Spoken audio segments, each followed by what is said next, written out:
Ça tourne.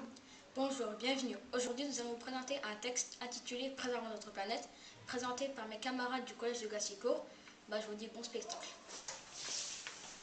L'homme est un être vivant qui existe depuis des millions d'années. Parmi tant d'autres êtres vivants, il vit sur la Terre qui se trouve dans la galaxie qui existe depuis des milliards d'années.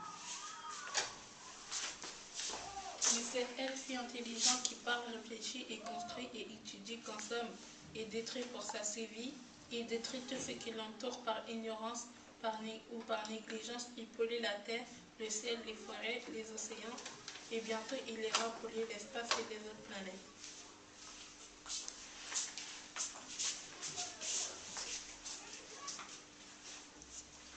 Nous, les hommes, les derniers nés de la nature, nous sommes les plus puissants, les plus forts. Cette terre, elle nous appartient.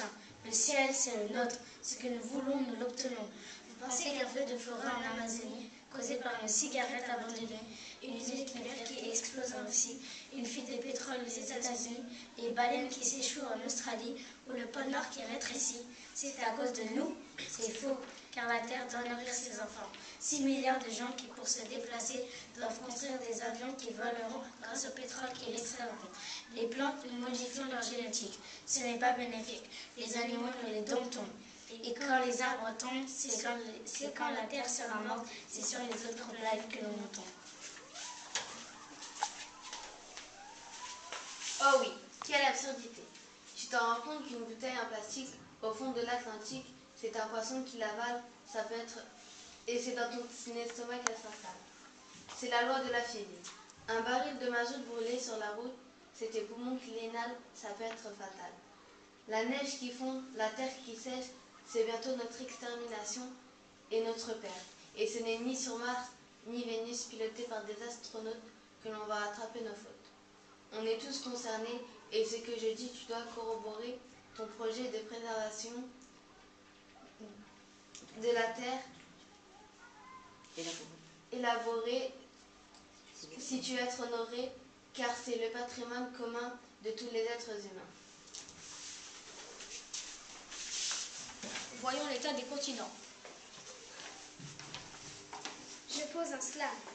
En Afrique, c'est le ramdam. Avant, les Maasai jouaient avec les tam-tam et cohabitaient avec les éléphants et les hippopotames. Aujourd'hui, pas d'état d'âme. Même les forêts, elles crament.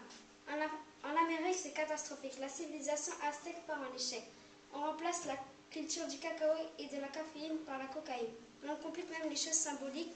On invente la bombe atomique, on corrode les neurones par le prix Nobel et on dit que c'est académique. En Asie, c'est la frénésie. On enterre les déchets nucléaires sous terre et on invente la poudre et on dit que c'est bénin pour les êtres humains. En Europe, le vieux continent, l'exploitation sévère ne donne aucun goût, aucun bonheur et on dit que les écolos sont des rigolos. En Australie, c'est la folie des 4x4 et des rallyes. On se moque des aborigènes et les pour des kangourous qui se promènent.